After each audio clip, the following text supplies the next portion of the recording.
এ বন্ধু, কি রে গুল্লি বিড়ি নাগা দিলে মাথাতে কাজ করতেছে না, কি করা যায় কোয়া?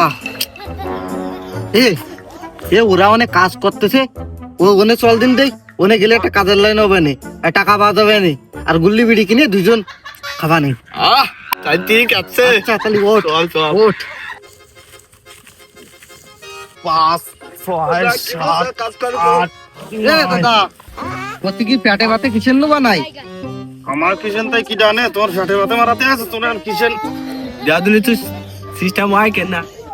ওই দাদার বড় খ্যাত, ওই দাদার এনে যাও, যদি লোকজন লাগে কালকে আমার কতিলো, আমার 2-3 জন লোক লাগবে, ওনে যাও, জ্বালায় না ধরো, মাপতি দাও। এ চল।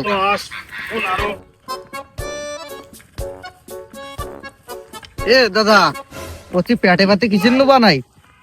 আরে হাই, আমি এই এত বড় খেত একা একা কাজ করে পারতেছি না, এই জন্যই এক বাইরে কইলাম যে আমার কটা লোক লাগবে। হাই হাই, ওই দাদা ভাড়াই দিয়েছে তোমার এনে, তোমার নাই লোক লাগবে, তা আমরা দুইজন ছিলাম, পেটে ভাতে আমাকে রাখবা।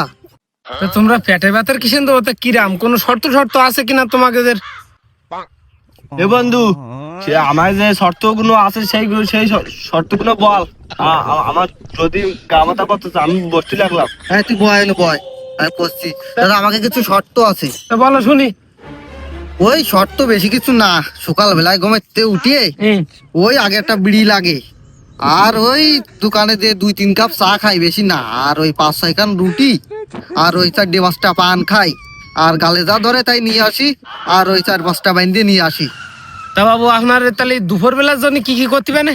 ওই বেশি কিছু না, ওই দুপুরে 1.5 কেজি চালের ভাত, আর হচ্ছে গিয়ে ওই চান করার পরে 1 লিটার সরষের তেল দিলি হয়ে যাবে না। তাহলে বাবু দুপুরেরটা তো বললো, এখন রাত্রির জন্য আপনার কি সেবা করতে হবে আমার একটু বলেন। আরে রাত্রি তো আমি এবার মাংস ছাড়া খাইনি, তা আপনার বাড়ি কি রাজহাঁস আছে? আছে আছে। 7-8 কেজি না হলে বলো আমার আবার হয় না, আমার একটুখানি কম লাগে।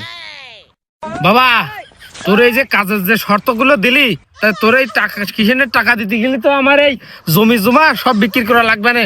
তাহলে তুই যখন কাজ করবি, তাহলে এক কাজ কর, তুই আমার একটা বুকডাউন দিয়ে নে, দে একটা বুকডাউন দিয়ে দেয়া। এ বন্ধু, কি কয় রে, এই একটা বুক দান দে দে তুই।